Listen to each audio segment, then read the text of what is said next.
Well, hello everyone, and welcome to my happy place. And today is Friday, October 8th, 2021. And this episode is Sew Your Stash series number 22. And it's also going to double as my happy place sew along segment, because I'm going to be showing you some simple quilting blocks that we can use with your scrappy strips or your leftover 10-inch squares. But today I'm going to be sewing with my stitch collection, because that's what we're doing for the sew along, and these blocks that I'm going to be doing are part of the sew along.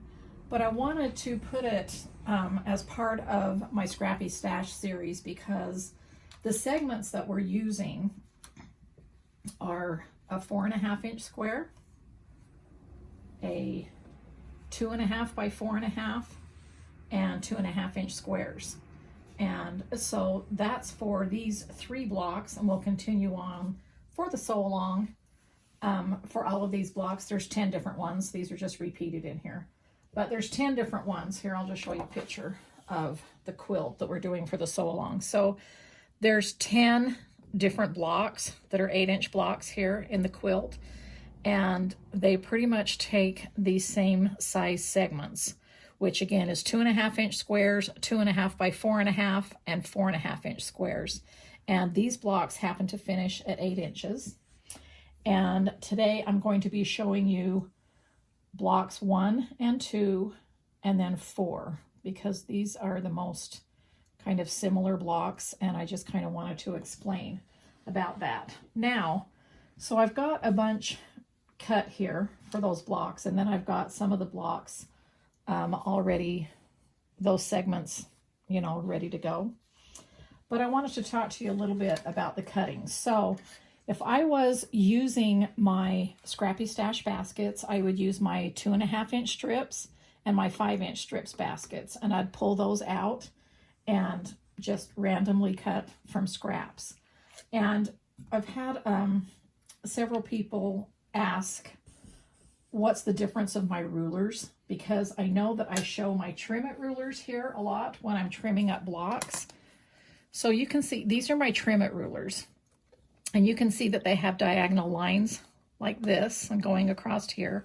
These flowers on the back are the non-slip, and this represents the 1/4 inch around, so it becomes like a window inside, so you can see the finished size. This is an 8.5-inch trim it, which I would use to trim up my blocks here after I'm finished, to make sure that, you know, everything is correct size. And then you can use this 4.5-inch trim it ruler to trim up the segments, like this square and a square here. You would put that on there and then see, it's kind of hard to do it up like this, but then see if it's, you know, you need to trim some off.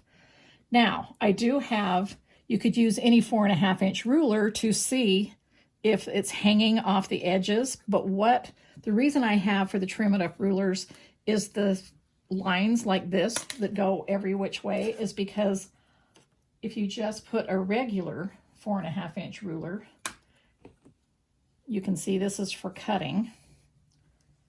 And yeah, you can see that it's 4.5-inch size. That's great. That's how I want it. But I like to be able to see the center of the block, meaning this point, does that match up where it's supposed to go? Does that point match up where it's supposed to go? And does that point match up where it's supposed to go? So that's why I use these trim it rulers for trimming and for squaring up, because I don't want to just use a regular ruler and put it up there and chop off one side saying, oh, it's, you know, let's slide this over and pretend it was a little bit bigger than it's supposed to be. So if you trimmed that up there, you would have a very tiny seam allowance right here. And once you sewed it into the block, you've just trimmed off your seam allowance, and then you're going to cut off your points, or sew into your points, I should say, when you're sewing together. So when I trim up, I like to trim from the center out and make sure that I'm not trimming off one side too much. I don't know if that made sense. I hope it does, but I just kind of wanted to explain the difference between my trim it rulers. I do not use these when I'm cutting pieces out to quilt, these are just in inch increments here, and then the 1/4 inch around the outside so that you can see what your block looks like when it's sewn into the quilt. My green ones I use for cutting out, and these are all squares. This happens to be a 4.5 inch size, but I have all sizes from 2.5 inch on up. And then I have my pink ones, which are rectangles. And this happens to be a 2.5, 4.5 size, which is perfect for this. You know, when you're cutting these out of your scrappy strip baskets, or 10-inch squares is perfect for this because of the measurements. If you have a lot of 10-inch squares left over from your stackers or your layer cakes, or if you have a full one that you want to sew something out of, these fun, easy, traditional blocks would be really cute to just pull from that. And then I'll use these 4.5 inch squares just to cut for my 5-inch strip baskets. And then I have these mint colored. So these are rectangles. All my rectangle rulers, they come in several sizes. And my green ones are square. And then I have strip rulers, what I call. And this was the smallest size I have in that. And these are mint colored. So see how these are blue, these are more mint. And these are just ones that I have that are very long and narrow. And this is the smallest size I have, you know, clear up to, you know, 24 inches long and stuff like that. So just wanted to explain my rulers so that you can see the difference and how to use them. Every place that's colored on these rulers is a non-slip. And I use the darker lines so that you can read them all in 1/8 inch increments. All right, so that's about the rulers. This is about the sizes. And then let me talk to you about the 3 blocks that I'm going to be making. So these 3 blocks are made up of 3 different segments. All 3 of this, they're just a little bit different. So this is a square and a square, okay? A flying geese, or a flying goose, singular. And then half square triangles, which this is not a half square triangle yet, but it will be, and I do those at the very end. So I have these 4 background squares to go with these 4 corner prints, and I'll show you that. But what I'm going to do is I'm just going to show you how to make each segment and talk about that and what I do, and then we'll talk about the difference in them and how you put them together and all the different possibilities. So let's just do a flying goose. So we'll need 2 background squares and a print. Or in block number 2, I just want to point out this is also a flying goose, just like this is, but you can see the difference is this you start out with this one, the rectangle is the print, and on this one you start out the rectangle is the background, and then your 2 easy corner triangles that you add on here are prints on this one and background on this one. Okay, but they're both flying geese. Okay, so with the flying geese, what I do is you could mark a line from here to here if you wanted to, but I just like to use my Seam So Easy guide so that I do not have to mark a line. And I use this, I use it for probably about 3.5 inch squares on down, because it would have to come clear out to here if you wanted to use bigger and bigger squares. So when I sew, you know, a lot larger squares, then I will go ahead and mark that. But the reason I made this into a flower shape, so it's curved so it doesn't catch onto your fabric, but also I wanted to extend this line out so that you could have a longer line to get 1/4 inch seam, you know, more accurate as you're going down the line here before it goes under your foot. It's just more accurate than just trying to put it under the foot right there. And then to have a longer line so that I could do easy corner triangles in larger sizes. So like I say, I use up to about a 3.5 to 4 inch square. So what I do is I just start in the corner here and I just follow this corner right here, right there as I'm sewing. And that's what stops me from having to mark. This automatically just does a very accurate. Okay, so, and then I'm just going to be using scraps of fabric to save time and to save thread right there. And for a flying goose that is sewn like this with squares and rectangles, you need to go ahead and cut off 1/2 and press it before you can do the other square. So I just take my scissors and I just trim an approximate 1/4 inch seam allowance. And then I'm going to take it over here to the iron and I set it, the pressing, so it's nice and flat right there. And then I'm going to press it open.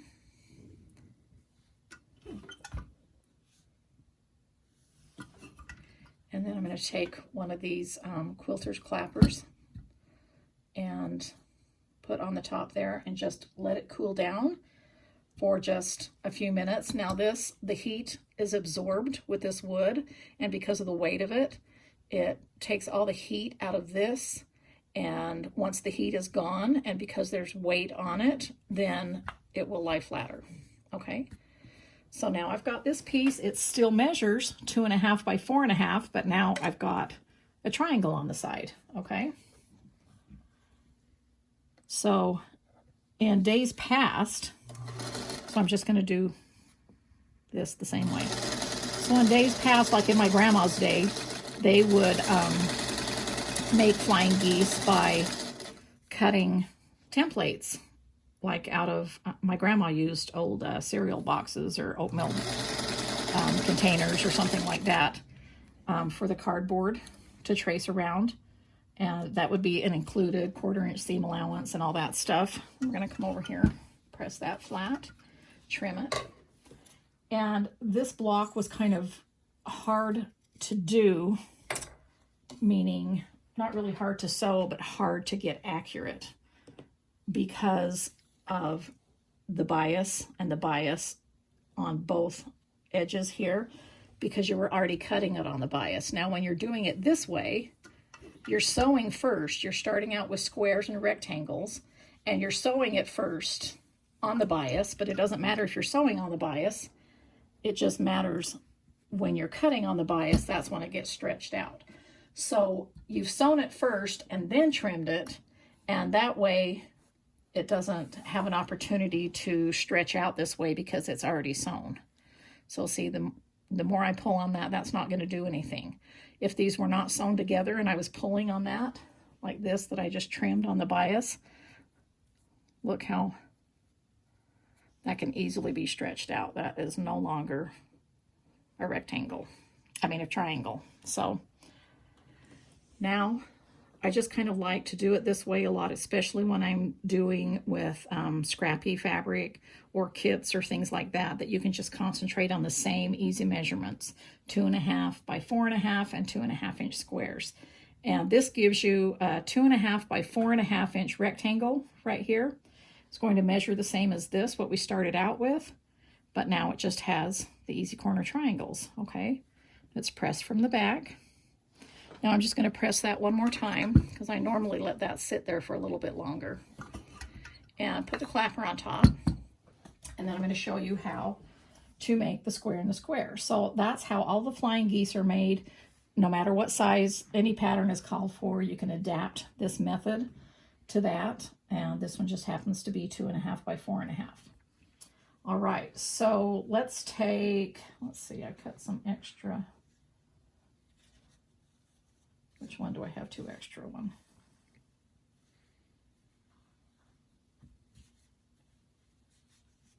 Let's pull this one out. Okay, so let's take this print right here. We're starting out with a 4.5 inch square. When we end up with the square in the square like this, it's still going to measure 4.5 inches square, but we're going to have the triangles on the corners. And what we do with that is you can do 2 opposite corners. You're just going to put right sides together, sew the same way.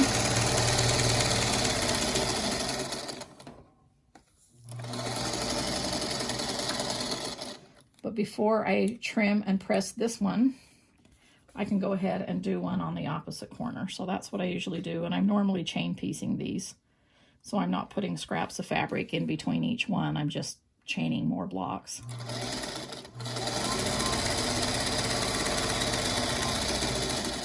But once again, for filming purposes, I'm always just running through a little scrap of fabric, because look how much thread I use just by doing that, instead of pulling it out, clipping a bunch of thread and having all this thread around and wasting all of our precious thread. But when I'm sewing and not filming, I normally am sewing pieces of fabric together like this to do scrappy quilts in between. Okay, so that's what that looks like, and you can see that that needs a quick press like this to set the seams, make it flat, and then I'm just going to pick that up.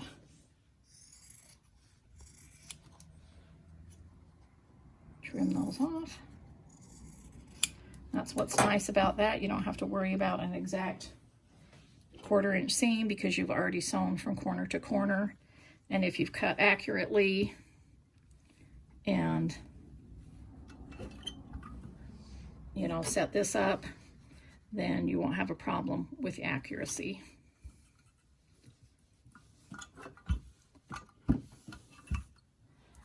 A lot of times I'll just take the short ones and put on both sides. There's my little flying goose right there. And so you can see that this is kind of block number 1. And this is how I'm going to sew this together. And then I will add these on the last step. Okay, just showing you that while I'm letting this cool down a little bit. So again, that still measures 4.5 inches square, but we're just adding these.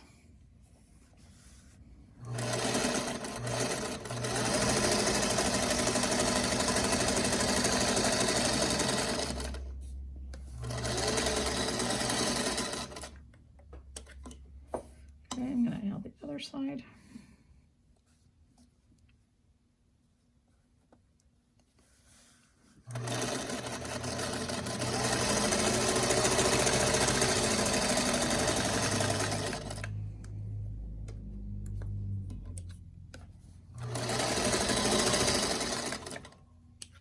Okay, we'll take it over here and press it flat.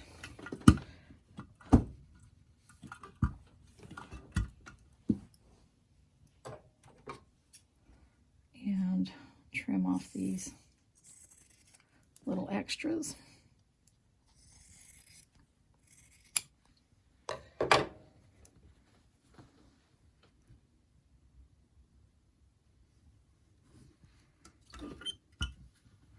Now, you don't have to press your seams open if you don't want to. You can press towards the triangles, and that might be totally fine for this square and a square depending on what you're doing with it. But because I'm joining these to a star and I can see where those seams are going to be pressed that way, I just think it's easier to press everything open. It lies flatter, and then when you go to add to the next segment like this, it's all going to line up nicely, and I don't have to worry about which direction to press which way.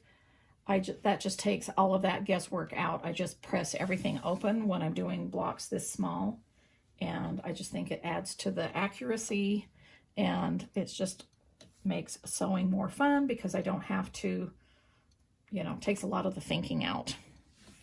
All right. So here we've got, let me move this over, the first 2 segments. Okay. And now let's just talk about that. We've kind of talked about that already. So that's what this looks like. Now this square and a square is the same, meaning the print is in the 4.5 inch print is in the center and background goes around it. This flying goose is different, meaning you sew it the exact same way, but it's just opposite fabrics that way. And this one is still a square and a square, but instead of background fabric on the corners, it's another print.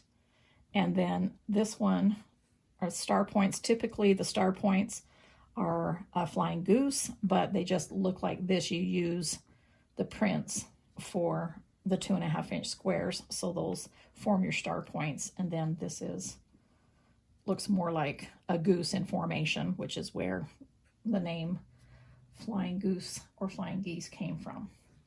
All right, so this block right here is block number 4 in the quilt. Let me grab that. Just for those of you who are sewing along, see how it doesn't have any half square triangles on the corners. So that will just be sewn together, just like a 9-patch.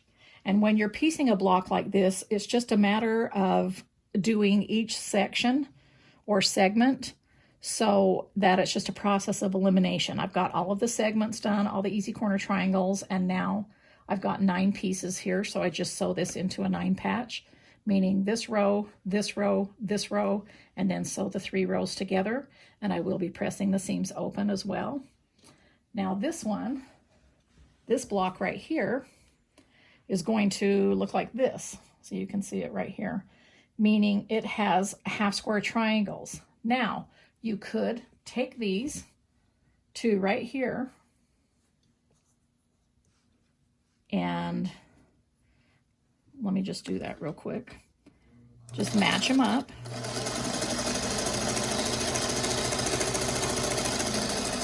And sew them together that way.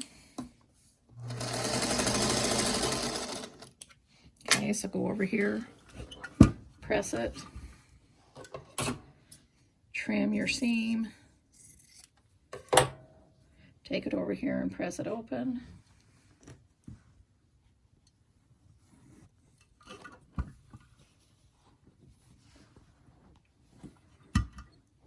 I'm not going to take the time to put the clamp around that. So then you have that, and that's what it's going to end up looking like in all 4 corners. Okay, but what I like to do, if you've watched my videos before, is I like to go ahead and sew this all together like this. Let's see, let me grab an extra square. That's why I cut out all these extras so I could play back and forth and show you. Okay, so I like to sew it together just like this, and then I think it's more accurate and easier because you don't have your seams to line up, and the bulk is if the block is sewn together and then you lay this on and sew it from corner to corner. Okay, so that's what I'm doing with that block. And this one doesn't have the corners. This one has corners, but the half square triangles are, the print is on the inside like this. See, this one that I just showed you has the print on the outside. This one has the print on the inside of the half square triangle. So how I do that is simply sew it together this way with the prints in the corners, and then go ahead and add those onto the corners after.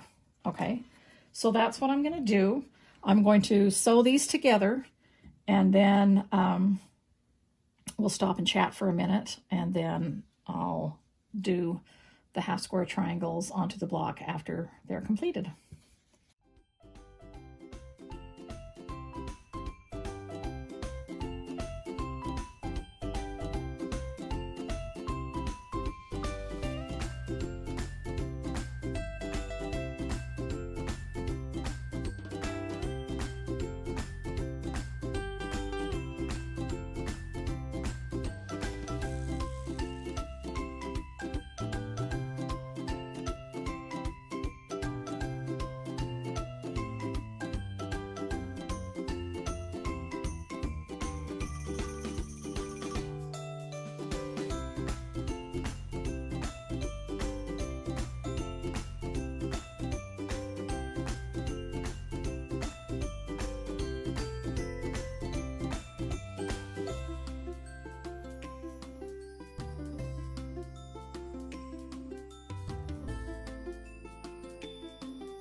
All right, so what I'm going to do is set this seam over here, and then I'm going to press it open. But before I do that, I want to show you that, you know, I guess you noticed that I did not use pins, but you can use pins if you want to, if you're worried about these not lining up. And when I do use pins like that, I'll use my double pins here that look like this. Okay. And the reason I like the double pins is because I like to go on one side right there and I just push in. Okay, I don't really go like this because I think pins distort a block. I don't like how that looks on the side. See what that does?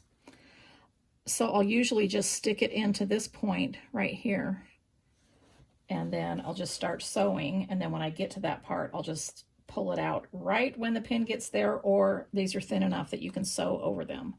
But the reason I like double pins is because it's like putting a pin here and a pin here. But if they're single, they could shift because these are all connected.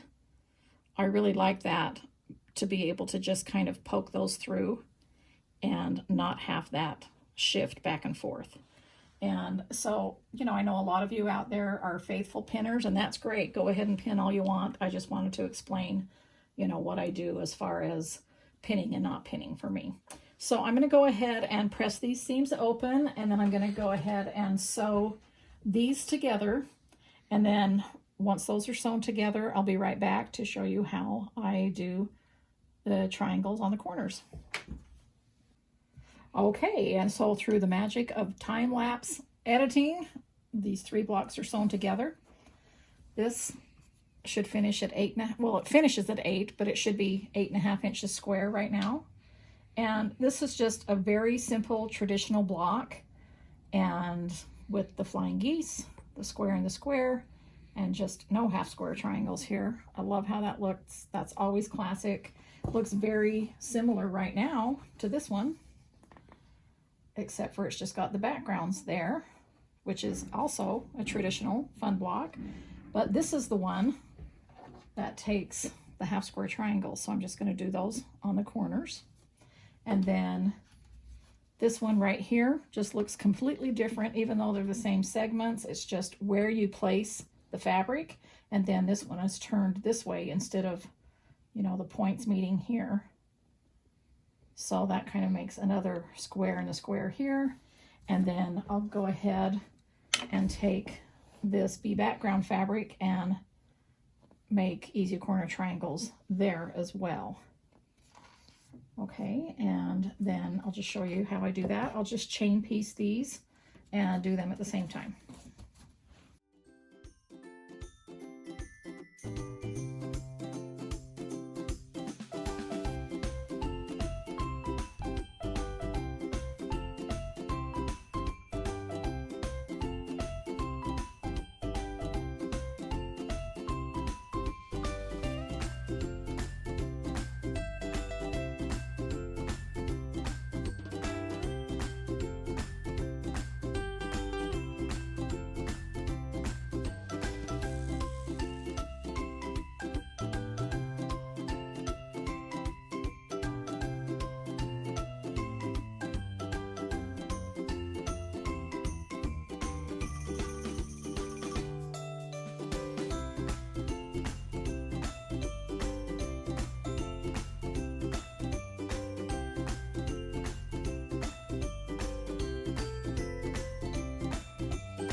All right, so now I've got the easy corner triangles sewn onto the outside.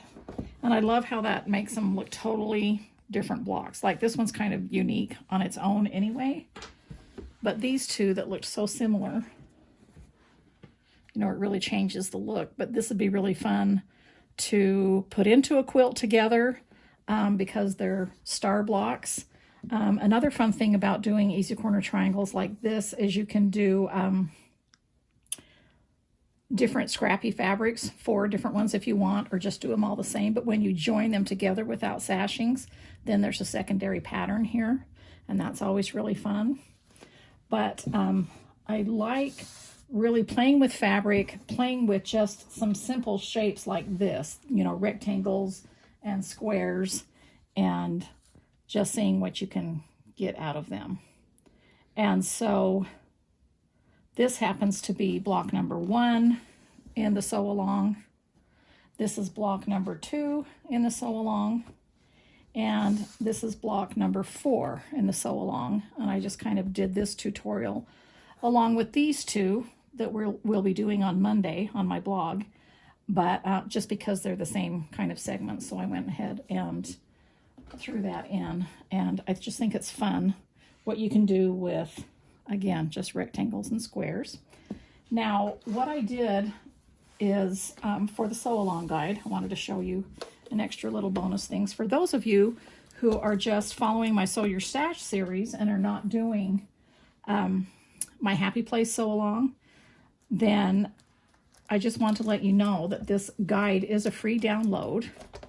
And on page 16, I've got piece block diagrams here that you're welcome to sew along with us. So that's the spool block. This is the sewing machine block, and here's all the cutting that I did last week, a couple weeks ago actually. But on page 19, here's block 1, block 2, you know, block 3, block 4, clear up to block 10. Okay, right in there. Oh, I stuck 2 of those together for some reason on accident. And then I've got notes in the back. But what I wanted to show you with each of these blocks has the cutting. Okay, so this is for an 8-inch finished block, which is what I just showed you to do. But I'm doing a bonus project with some of the leftover fabrics and then just other, you know, additional stitch fabrics as I need them. Doing blocks that finish at 16 inches. So I went ahead and put the measurements for a 16-inch block in here for each of these 10 traditional pieced blocks. Not this one. This is just on its own in that size. Just these 10 blocks. And you're welcome. That's a free sew along guide. You're welcome to go ahead and download that. And of course, I'll leave a link under the description here in this video. But I wanted to show you the 3 blocks that I've made so far out of these same patterns, but it's 16-inch blocks. So for the 16-inch blocks, we're using 8.5 inch squares for the center, and then 4.5 inch, and then 4.5 by 8.5 rectangles. All of the cutting is in the sew along guide, like I say. But look how fun these are in different sizes like this. So this block is the same as this one, but of course I just did it in different colors, or, you know, different color placement, I should say. Okay, and so that's that one. This one is the same as block number 1. These are all stitch fabrics again, so far left over from the kit. That's the same as that. And that one right there is block 4. Same as that one. You sew these the exact same way. Now, what I'm doing with this, I'll end up putting these into a quilt, and as we go along, I'll show you more and more. But I'm using this is part of the stitch collection right here. This is called the crochet print. I'm using 2 different backgrounds for all of these blocks. I'm using that. And then my print, this is the new collection from the Hush Hush collection by Riley Blake. And I know I've told you about this before. I use this in my kaleidoscope blocks. But this is called Stitches. And what we did with the Hush Hush collection is a bunch of us Riley Blake designers got together and we each designed one print to go in the collection. And this is mine. It's an awesome collection, just so many low volumes and backgrounds, which is why it's called Hush Hush. And this is mine, called Stitches, and I loved how this goes with my stitch fabric collection. Of course, I planned it that way because I knew it would be coming out at the same time, but really it has all my happy colors in it, and so it goes with anything. It's just sewing stitches, but look how fun it looks with my crochet print in this collection. So I'm going to be kind of mixing them up. Sometimes I'll only be using maybe the stitch background or mixing them up in both. So that's, again, I did 2 in that one. This one, I just used the stitches background in that one. And this one, I thought it added interest to add that for the square and the square. And so sometimes it's really fun to make larger blocks because you can make a quilt faster that way. 12 of these would be an awesome quilt size sewn together, but it's fun doing those 2 together in a stitch collection. I'm so happy you joined me today in my sewing room. It's so fun just to sit and sew with my featherweights with Sweet Baby James today, and invite you along in my quilting adventures. Let you know how fun and easy it is just to play with fabrics, your scrappy stash or one, matching collection, and just do squares and rectangles and 3 easy segments and make various blocks. Now, I could have made several more blocks by moving these around and switching these around, and that's what's fun. So thanks again for joining me, and if you are liking my videos, please like this video and subscribe to my channel, and I will be back next week with another tutorial, and I'll chat with you later.